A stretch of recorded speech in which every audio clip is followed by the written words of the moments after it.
இப்ப ஹிமாலயா மலைக்கு வந்திருக்கோம் ஃப்ரெண்ட்ஸ். இங்க பாருங்க ஃப்ரெண்ட்ஸ், சுத்தியும் பண்ணிதா குளிர் வேற அதிகமா இருக்கு ஃப்ரெண்ட்ஸ்.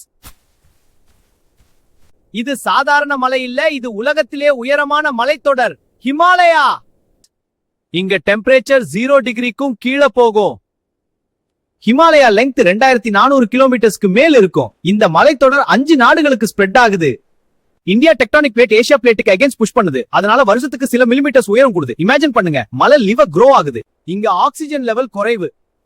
அதனாலதான் பல பேருக்கு பிரீத்திங் ப்ராப்ளம் வரும். ஹிமாலயா ஸ்பிரிச்சுவல் பிளேஸ் ஆகவும் ஃபேமஸ். கங்கை நதி இங்க தான் ஒரிஜின் ஆகுது. ஐயோ ஃப்ரெண்ட்ஸ், ஐஸ்ல ஸ்லிப் ஆயிட்டேன். இதுதான் ஃபர்ஸ்ட் டைம் ஸ்னோ டச் பண்றேன். ஸ்னோ ஒயிட்டா இருக்கிறது பியூர் வாட்டர் ஃப்ரீஸ் ஆனதுனால. ஹிமாலயாவுல ஸ்னோ லெப்பார்ட் இருக்கும், ரெட் பேண்டா இருக்கும், yak இருக்கும். ஜாக்கிரதையா இருக்கு ஃப்ரெண்ட்ஸ். ஃப்ரெண்ட்ஸ், இந்த உலகம் ரொம்ப பெரியது. நாம் எக்ஸ்ப்ளோர் பண்ணணும். நெக்ஸ்ட் டைம் எங்க போகணும் கமெண்ட் பண்ணுங்க. லைக், ஷேர், சப்ஸ்கிரைப் மறக்காதீங்க ஃப்ரெண்ட்ஸ்.